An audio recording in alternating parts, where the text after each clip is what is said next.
Corruption is the bane of the development of any nation, so for the fight against corruption to be won, all sectors of the society must come together with a resolve to rescue the country from a few citizens whose unscrupulous activities have held the country to ransom. Hello and welcome to The Eagle. My name is Aisha Muhammad.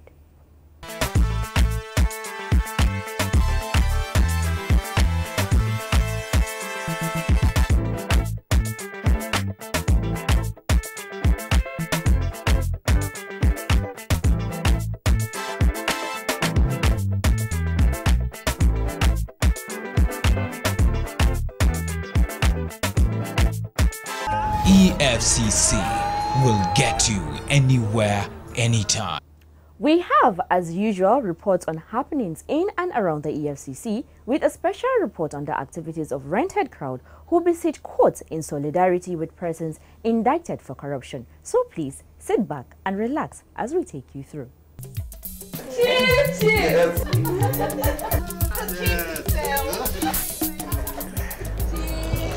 What is it? Please, keep to yourself. Chief Urabo, I got a telephone call. Anytime I close my eyes, yes, I see dead people chasing me in my sleep. My Jehovah Magadam. Chief, is it possible for someone to become restless just because of his past deeds? Nevertheless, unless you kill somebody dead, then the spirit will be haunted you. Hey! Was you all contractors? I embezzled all the money for the roads that are now death traps, killing people every day. I approved the supplies of fake drugs on pipe-on water. I embezzled the money at the fear, Chief. You are supposed to fear, especially now that the people of EFCC are chasing people who are doing to submit other people's money. EFCC, as soon as they are captured them, straight to prison. Chief, Jail. How you are? Life are not just about acquire wealth, making money. When other people are didn't die of hunger and neglect. Be careful. EFCC I watch. EFCC will get you anywhere, anytime. The chairman of the Economic and Financial Crimes Commission, Ibrahim Lamorde, has described the establishment of the commission in 2003 by the administration of former President Olusegun Obasanjo as one of the major steps towards the rebirth of the nation. Lamorde gave this admonition at the induction certificate course for newly elected legislators in Abuja. Golden Ago has more on this. Lamorde stated that prior to the establishment of the EFCC, Nigeria's image in the international community had been dented owing to economic and financial crimes perpetrated by some individuals and organizations. He further said Nigeria had been synonymous with money laundering, weak law enforcement and 419 before the creation of EFCC, adding that the citizens had been harassed at international ports of entry. Lamorde, who spoke through the Deputy Director, Public Affairs, Ositanwaja, at the induction certificate course for newly elected legislators organized by the National Institute for Legislative Studies, NILS, at the International Conference Center, Abuja, also noted that before the establishment of the EFCC, Nigeria had been blacklisted by the Financial Action Task Force, FATF, isolated and dishonored from international businesses. He, however, stated that the war against corruption and other economic crimes by the EFCC contributed to the delisting of Nigeria from the FATF blacklist of non-cooperative countries and territories, NCCT. Lamorde further highlighted the successes so far recorded by the Commission to include robust enforcement of economic and financial crimes, anti-money laundering law, routing of notorious 419, and engendering renewed inflow of foreign direct investments, while stating that the EFCC's mandate is not limited or influenced by tribe, creed, status, or affiliations, he said the Commission had been actualizing its mandate of nation building through a number of activities, including enforcement, receipt of complaints, investigation, prevention, enlightenment, and advocacy training. He added that as an anti-graft agency, the EFCC had also ensured restitution for victims of economic and financial crimes locally and internationally. While answering questions on the issue of plea bargaining, Lamorde, who lamented lack of insurance for staff of the Commission in spite of the dangers associated with the job, described it purely as a matter of judicial function. According to him, most suspects often resort to plea bargaining when confronted with volume of evidences against them. Lamorde added that contrary to the impression in some quarters, the EFCC does not have the power to dispose of properties recovered from suspects until final forfeiture is granted by the court. Confiscation of property of any asset is incidental to investigation and prosecution.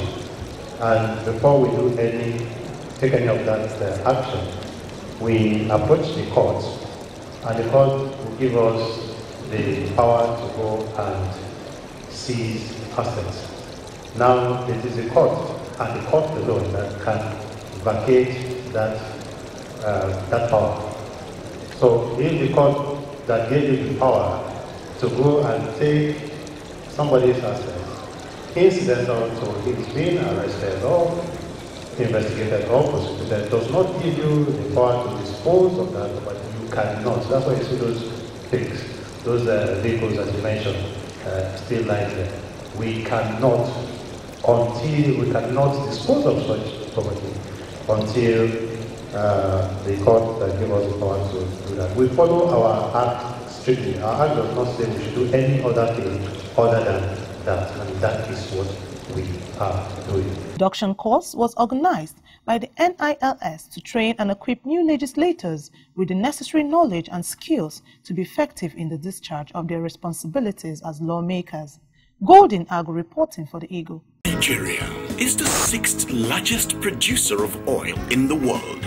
In over 50 years of oil exploration, the country has earned well over $600 billion as oil revenue. If properly managed, it should provide us with a health system that will save lives and not a decaying health system. A society where energy goes round for meaningful development and not an epileptic power supply system. A productive educational system and not a decaying educational system. A society where jobs are created for self-sustainability and not a society where our youth roam the streets unemployed. A highway of safety and security and not roads that lead us to early graves. We should have credible leaders who deliver dividends of democracy to the people and not corrupt leaders who divert our collective revenue for private use. Say no to corrupt leaders. This message is from the Economic and Financial Crimes Commission, EFCC. In what appears to be a fresh clampdown on fraud in the banking sector, the Economic and Financial Crimes Commission, EFCC, has arraigned 3 employees of the Central Bank of Nigeria, CBN, alongside 5 staff of First Bank PLC. The accused persons were arraigned following an allegation of fraud to the tune of about 9 billion naira. Kamali Gebi tells us more. The suspects, which include Kolawole Babalola, Olamiran Muniru Adiola, and Togun Kayode Philip, all ex-CBN staff, and Ishak Akano, also known as Ayodele Festus Adeyemi, Oyebamiji Akim, Ayodeji Aleshe, Ajiwe Sunday Adegoke, all First Bank staff, were docked before Justice A.O. Faji of the Federal High Court sitting in Ibadan, Oyo State, on a 28-count charge bordering on conspiracy, fraud, and stealing. The bankers were alleged to have defrauded the CBN and First Bank PLC respectively. Specifically, the Apex Bank employees were alleged to have compromised the CBN's bricketing exercise by stealing huge sums of mutilated higher denomination naira currencies meant to be exchanged for new notes.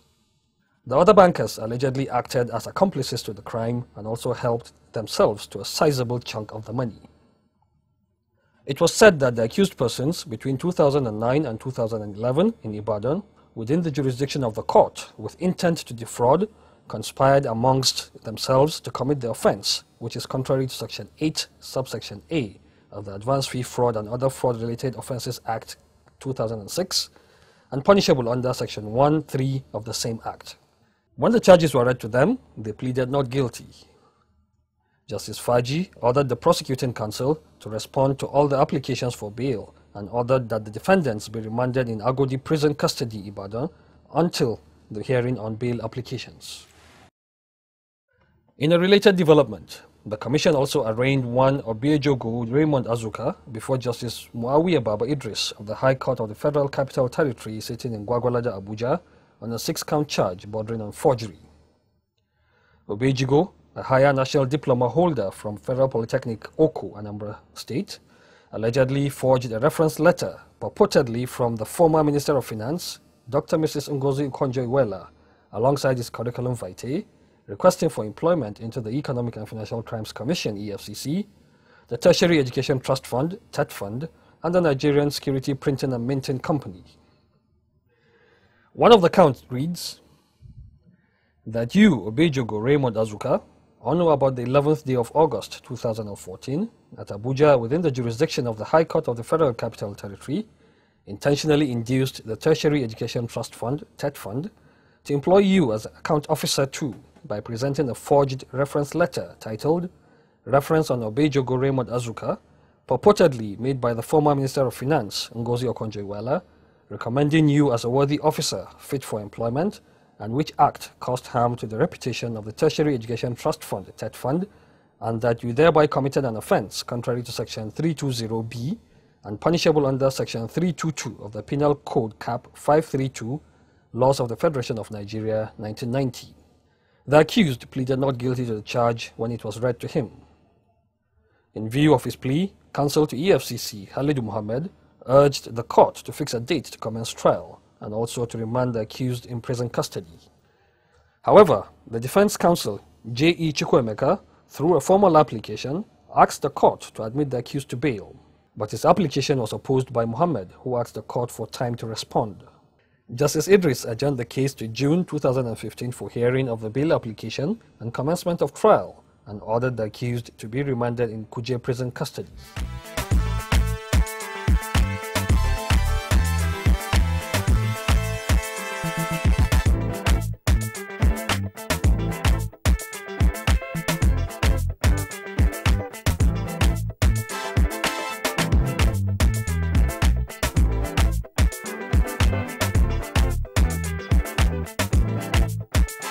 EFCC will get you anywhere, anytime. It was the end of the road for Aminu Haruna Muhammad Lawal, Usman Abdullahi, and Awal Muhammad as they were convicted and sentenced to 10 years imprisonment, each by Justice Bibi Aliyu of the Federal High Court sitting in Yola, Adamawa State. Kamili Gebi is still our guide. The convicts had earlier been arraigned on November 4th, 2014 by the Economic and Financial Crimes Commission on a 4-count charge bordering on conspiracy, possession and dealing in counterfeit Naira notes. One of the counts read that you, Usman Abdullahi, Awal Muhammad, Aminu Haruna and Haruna Muhammad Lawal, sometime in May 2014, behind Jimeta Modern Market, Jimeta Town, Yola North Local Government of Adamawa State, did conspire among yourselves to effect an unlawful purpose, thereby committed an offence contrary to Section 5186 and punishable under Section 5187 of the Criminal Code Act, Laws of the Federation of Nigeria, 2004. The accused were convicted on 2 counts each and sentenced to 5 years imprisonment for conspiracy and possession of counterfeit Naira notes. The sentence is to run concurrently. Nigeria is the 6th largest producer of oil in the world. In over 50 years of oil exploration, the country has earned well over $600 billion as oil revenue. If properly managed, it should provide us with a health system that will save lives and not a decaying health system. A society where energy goes round for meaningful development and not an epileptic power supply system. A productive educational system and not a decaying educational system. A society where jobs are created for self-sustainability and not a society where our youth roam the streets unemployed. A highway of safety and security, and not roads that lead us to early graves. We should have credible leaders who deliver dividends of democracy to the people, and not corrupt leaders who divert our collective revenue for private use. Say no to corrupt leaders. This message is from the Economic and Financial Crimes Commission, EFCC. In Nigeria, all citizens yearn for a society where probity and accountability are given free expression in the conduct of public affairs. Ironically, it is also not strange to see citizens storm courtrooms in their numbers as mark of solidarity and support for persons standing trial for corruption. We'll bring you a repeat of this disturbing trend. The report.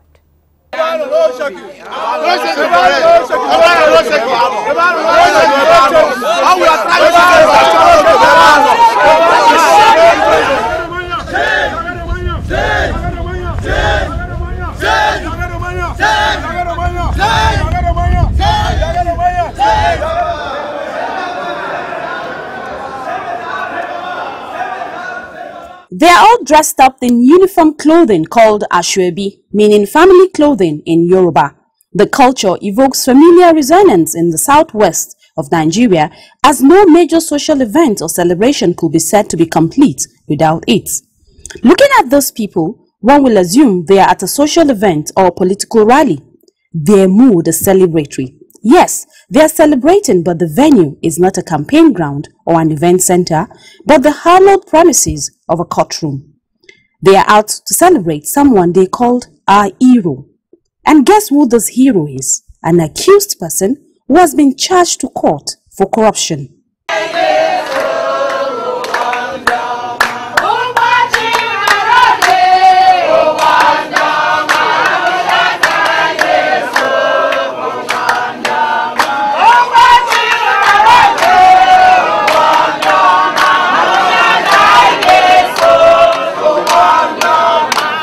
Corruption, as we all know, is largely responsible for almost all the problems Nigeria faces today. Inadequate funding of education, dilapidated healthcare facilities, bad governance, epileptic electricity supply, inadequate water supply, bad roads, and a host of others. Mindful of this, government took steps to put in place measures to check corruption. One of such measures was the creation of agencies to wage war against the menace. Agencies like the EFCC, the Code of Conduct Bureau, and the Independent Corrupt Practices and Other Related Offences Commission (ICPC) were set up over a decade ago to tackle the malaise. In 2007, the EFCC arrested some former state governors over allegations of corruption. While everyone awaited the arrival of the accused persons in court, luxury buses filled with supporters wearing same-colored Nigerian waxes known as Ankara drove into the court premises. Everyone watched in profound amazement as they alighted from the bus, with a bold picture of one of the accused persons printed on the Ankara material they all wore. As if that was not enough, they immediately formed themselves into lines, unfolding some sort of colored cardboard papers rolled in their hands. Solidarity forever. The gentlemen of the press, we the people, the good people of Edo State, we are here today in solidarity, in support of our governor, the man that has taken this state from a terrible state of decadent paralysis when the military left us. Now it has earlier been tried. And we are not opposing the rule of law in this country, but the judiciary must take us. Yes. And we are here to show our solidarity for our governor. Yes. Governor Lucky Nusaka Igbiledion. Yes. And we are behind him, Conshine. Yes. At any moment of the day, we are with him. Yes. And we are using this one to tell the people of Edo State that this is injustice. These messages were not sufficient for the crowd that witnessed the first arraignment of James Ibori, former governor of Delta State, before a federal high court in Kaduna in 2007. His supporters pulled down the walls of the court, all in the name of praise singing. So one begins to wonder, what has gone wrong with our people? What messages are those people sending to law enforcement and the international community? What is unfortunate is lack of education about how corruption touches them. Because, you know, look, it's not just about people stealing, it's what the economists call opportunity cost. Imagine what that money could do for you. You know, I mean, we are complaining that the education system has collapsed. That's probably true. We are talking about health services collapse. Yeah, that's probably true. Look at the infrastructures of this country. Now, so corruption is not separate from this. It's the money that will be used for these purposes which will benefit. That's the opportunity cost. That's what the economists say. So that's why education is key. You have to let people know, listen, it's not about this individual that is from the community. You know, when there's poverty, does it discriminate against Hausa, Yoruba, or Igbo poverty? When you go to the hospital and there are no drugs, or the doctors are not there, or no facility, does it discriminate against people based on tribe or community? Okay, if you cannot get to where you are supposed to get to, or accident due to bad road, does it discriminate? So these are the kinds of things, and it will take time, but it must. The earlier it is done, the better. People celebrate impunity. People celebrate corruption. The aspect of the court you are seeing, I mean, it's just one aspect of it. Traditional rulers give titles to 419 people and people whose sources of income are actually questionable. So it's nothing new. It's just that in some cases, I actually thought that lessons had been learnt. After some people went to court with a cake and the person left the court premises directly for the prison. I think that should have been lesson enough for them, but if they continue on the path of infamy and other convictions continue to come, I think that number of attendance and associated behavior will definitely reduce. If you wear your uniform and you get there and individual are supporting, instead of entering his Rolls Royce, enters the Black Maria, you should know what to do. Maybe you can even support him by joining him in the Black Maria too, you know, leaving your vehicle behind. Could poverty have triggered a sense of loss of value in our people? Or are we losing our moral values? Today, the institution of family has broken down. Respect for elders and constituted authority that used to be a cardinal principle in our society is now at its lowest ebb. Honesty, where it does not pay, has become meaningless. Symptoms of revolt loom large in the horizon. In short, today there is meaninglessness in philosophy, insecurity in politics, immorality in society, chaos in politics, corruption in economy, and even frustration in art, a lack of creativity in literature. Corruption is a monster that is eating deep into the fabrics of our society. Are we celebrating these people or supporting corruption? Are the handouts given to the rented crowd enough to solve their problems? These are questions that we all must think deeply about if we are serious about fighting corruption. But hope is not lost completely, as we have others who believe that whoever goes against the law should be made to face the full wrath of the law.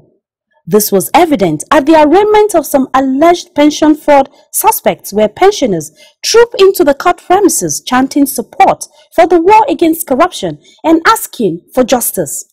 I wish many Nigerians will give their support to the war against graft so Nigeria can be cleansed of corruption. There is victory for us in the struggle for our lives. There is victory for us. Forward ever, backward never. Honestly, I keep asking myself, how much can anyone give me to make me do what these people are doing? It is quite unreasonable. These are people whose state funds have been allegedly diverted for private gains, and they are being celebrated. It is our hope that our leaders will always do the right thing for their citizens. And with that, we have come to the end of this week's episode of the program. Please keep a date with us, same time, same station, for another fresh package next week. To be part of this program, please send your contributions to info@efccnigeria.org or search for us on Google+ at Official EFCC or Official EFCC NG@gmail.com. You can also like our page on facebook.com/official EFCC or follow us on Twitter @official EFCC. And to watch our programs and other activities, please log on to youtube.com/official EFCC. My name is Aisha Mohammed. Goodbye and God bless Nigeria.